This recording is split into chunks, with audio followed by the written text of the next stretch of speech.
So I'm going to tell you all a little story completely unrelated to this movie. Sitting in the theater waiting to see this, there was not one, not two, but 4 distinct trailers for that new Bradley Cooper Lady Gaga movie, A Star Is Born. That's a movie I admittedly wanted to see until I was subjected to this aggressive marketing campaign that assaulted me with 4 separate trailers before one movie.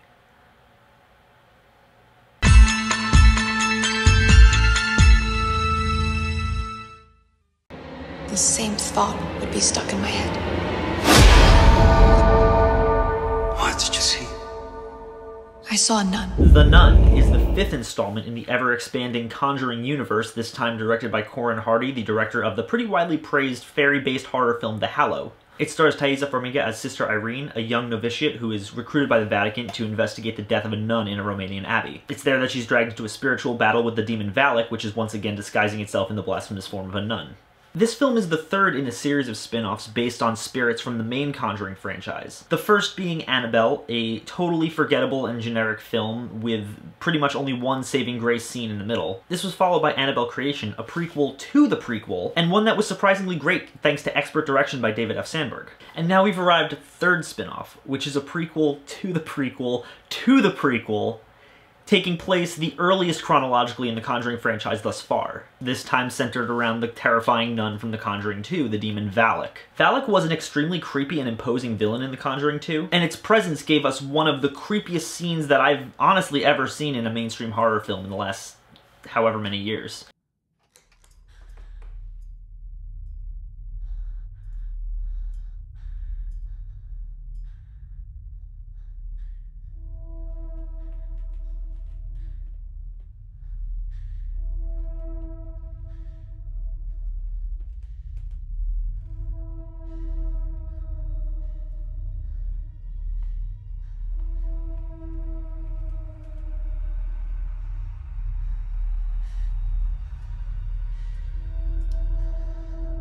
So an entire movie centered around that, it could go one of 2 ways. It could be terrifying, or it could go the way of Annabelle and once again be extremely generic and forgettable. The result? Sort of both and neither. The Nun is an overall fun movie, but it does end up feeling a little too big for its britches. There's a lot to like about it, but it also has a lot of really heavy flaws.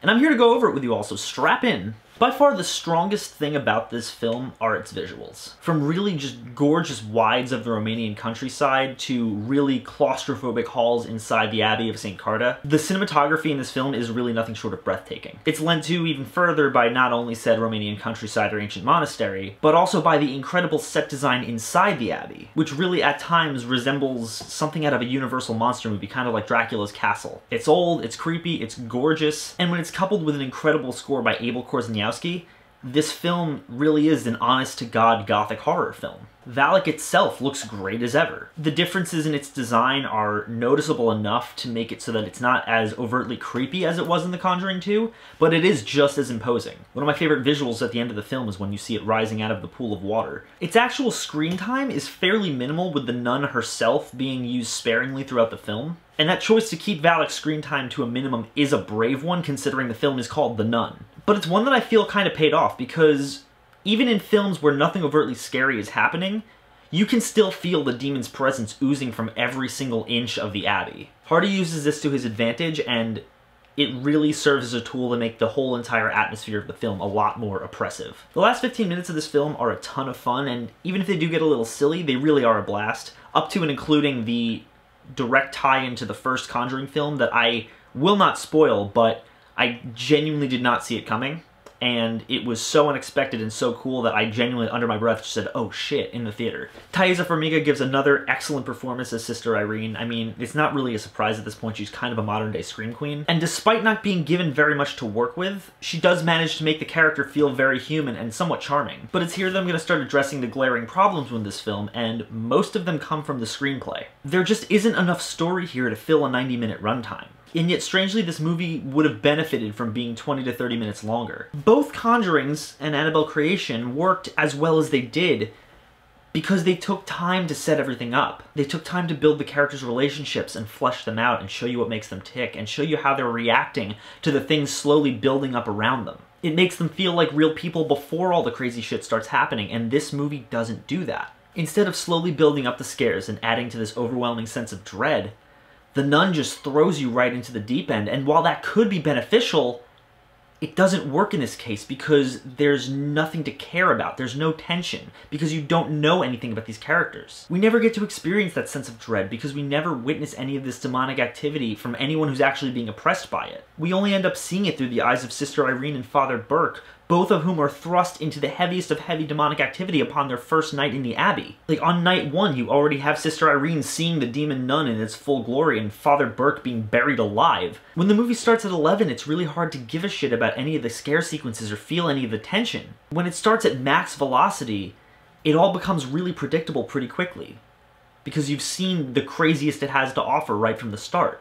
It's also hard to care since they come one after another, and you don't get a second to breathe, and I don't mean that in a good way. It's just jump scare after jump scare after jump scare, and it really feels like just a bunch of padding. There's no story to give you breaks in between the scare sequences and make you care more about what's going on. This is why I'm saying another 20 to 30 minutes would have added a ton, especially considering they do give you little details about these characters, just enough that you want to know more, but it's just glossed over. Instead of telling you more about Father Burke's past and telling you why he's a little bit jaded about the faith, it just glosses over it in like a 2-minute scene and that's it, and then you're back into more jump scares. Really, the worst I can say about this film is that it's just unnecessary, and it isn't necessary. This isn't like Annabelle, where you need to know how the doll got possessed or where the doll came from. There isn't some big backstory to the nun that we need to know. Valak's a demon, and for shits and giggles, it dresses up as a nun to mock the faith. That's it. That's all this movie gives you because that's all there is to know. That being said, I can't say this movie is bad. It's not.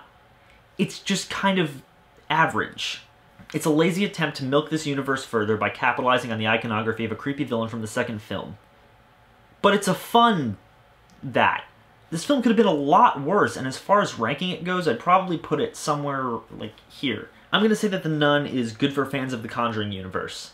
If you like the other films, you're probably going to have a fun time with this one. It's not the best, it gets pretty ridiculous at times, but like I said, it is a fun time, and it does have a lot to appreciate, especially in the visual department. Who knows, maybe in 2 years we'll get a prequel to this prequel called The Nun Origins, where we see Valak in Demon High School, and he's played by Lulu Wilson. Honestly, I'd probably watch that. As always, guys, thank you so much for watching. If you like this channel and you want to see more, click down there, like, comment, subscribe. I have a Patreon, and I want to take a special second to thank all my patrons listed right here. Thank you all so much for your donations. I really appreciate it, and the rest of you watching, if you want to donate, the link is down in the description. If you like this channel and you want to see me be able to improve it and be able to just make more and better quality videos for you all, consider donating, guys. Even $1 helps, but even if you don't, thank you so much for watching, and I will see you all very soon.